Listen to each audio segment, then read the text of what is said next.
Ya, kita lanjutkan pembahasan dengan tema asal wujud sejati manusia. Kemarin sudah nyampe alam wakidiyah ya. Jadi yang bagian 1 alam akadiyah, bagian 2 alam wahdah, terus bagian yang ketiga alam wakidiyah. Dan sekarang ini kita bahas bagian yang keempat, yaitu tentang alam roh atau ngalam arwah.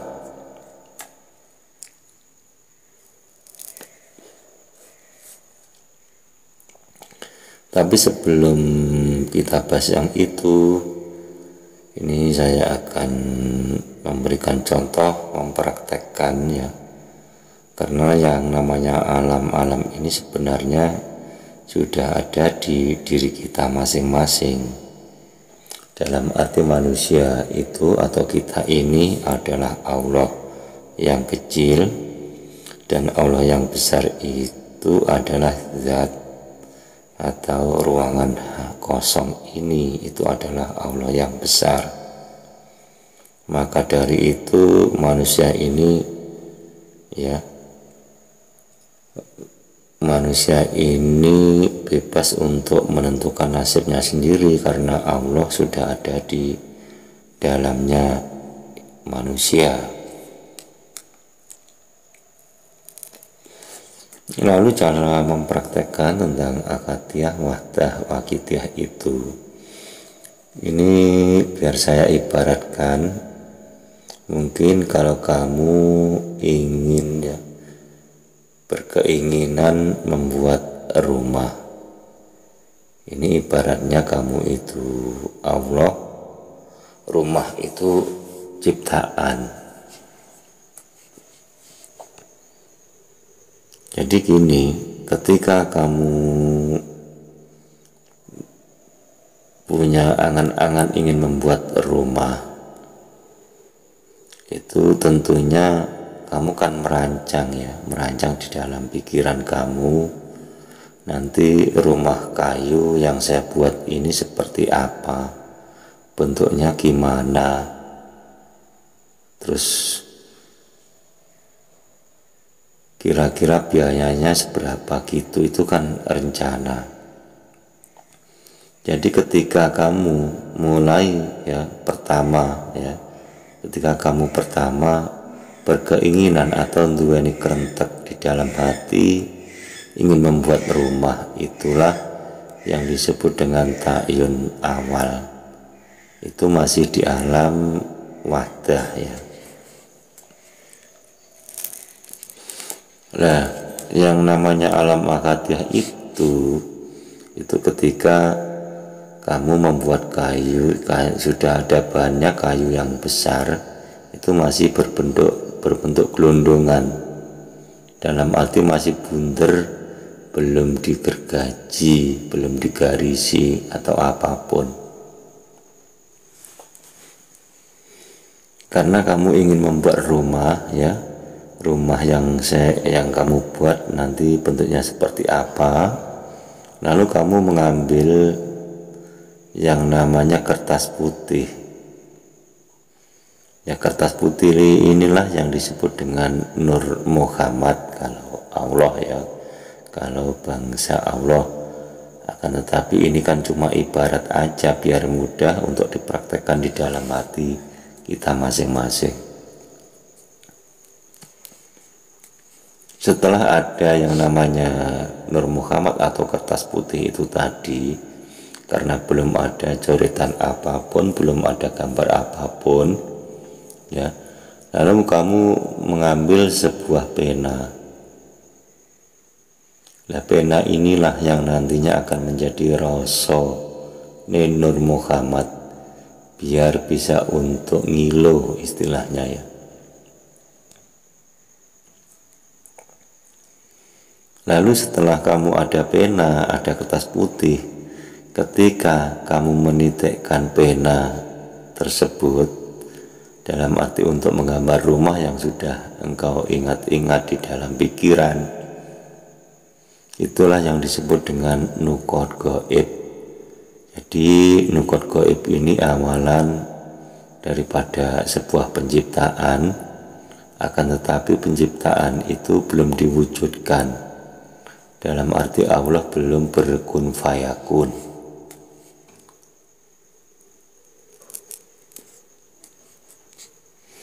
Nah, ketika pena itu sudah kamu titikkan lalu kamu coretkan untuk membuat gambar itu, itulah yang dinamakan proses. Istilahnya itu yang mudah.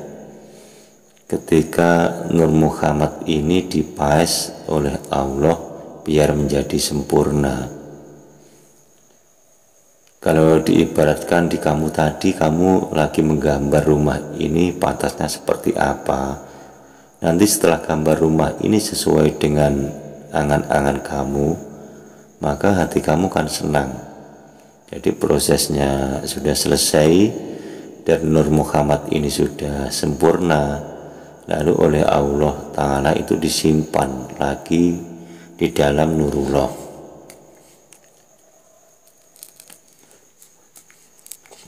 Itu sama ketika gambar rumah yang sudah jadi dan kau senang dengan gambar itu, berarti cocok dengan angan-angan kamu.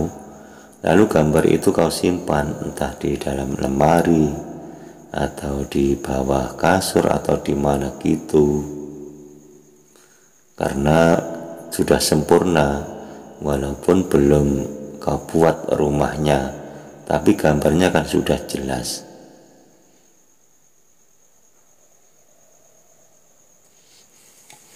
Kemudian setelah itu kamu kan harus mengumpulkan bahan-bahan. Suatu misal kalau rumahnya itu dari kayu, sampean harus ya menyediakan kayu, ya kayu gelundungan. Maksudnya kayu yang masih bunter, belum digaris-garis, belum diapain sama sekali.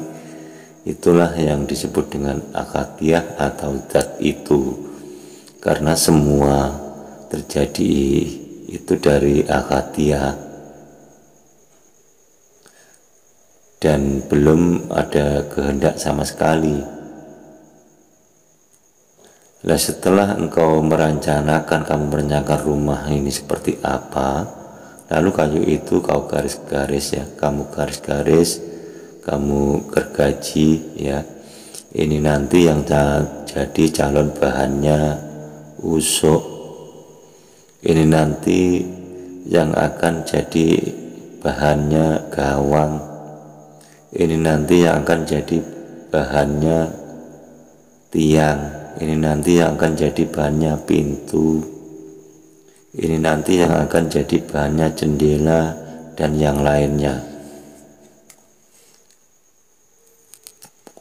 Itulah yang disebut dengan ta'ayun sani atau kehendak Allah yang kedua. Tapi ini saya ibaratkan manusia langsung ya, biar kita ini lebih mudah dalam mempraktekkan.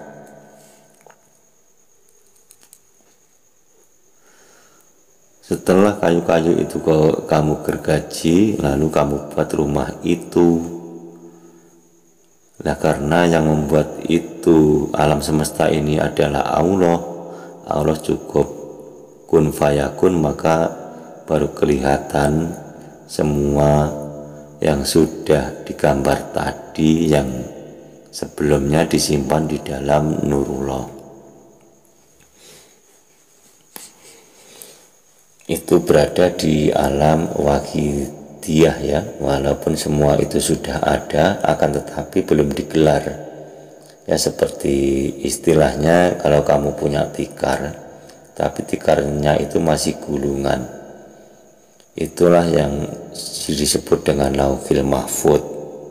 Jadi di dalam lauhil mahfud ini sudah ada semua ya. Ini nanti yang calon jadi gawangnya rumah, ini nanti yang akan jadi tiangnya rumah, yang akan jadi usuknya rumah dan sebagainya. Semua sudah ada di situ walaupun belum diwujudkan. Itu masih di alam Waqidiyah. Lalu kita lanjutkan ya, kita langsung membahas bagian yang keempat, yaitu masalah alam arwah ya, alam arwah atau alam roh. Jadi yang namanya arwah ini atau roh ini sebenarnya semua sama tanpa kecuali loh ya. Jadi antara rohnya malaikat, rohnya manusia, rohnya hewan, rohnya iblis, rohnya tumbuh-tumbuhan, rohnya apapun, itu masih satu. Jadi belum bisa dibeda-bedakan karena memang masih satu ya, dalam satu wujud, dalam satu wadah, juga dalam satu warna.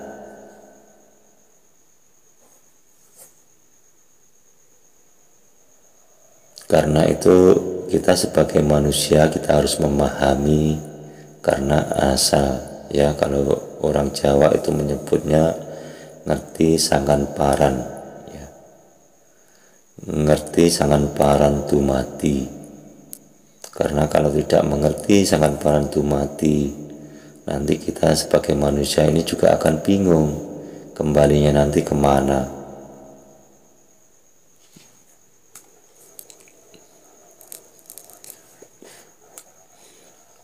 Karena itu kita harus ingat betul bahwa semua makhluk itu pada dasarnya itu sama ya, sama-sama makhluk Allah ya. Karena itu kita jangan sekali-kali merasa diri kita ini lebih pinter ya, derajatnya lebih tinggi dari apapun. Memang kalau sudah di dunia seperti ini ya, sudah hidup nyata seperti ini, derajat manusia ini yang paling tinggi.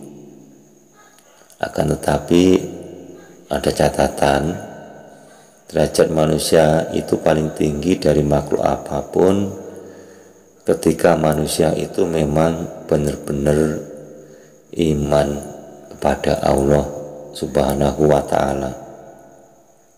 Bahkan derajatnya itu lebih tinggi dari derajatnya para malaikat juga.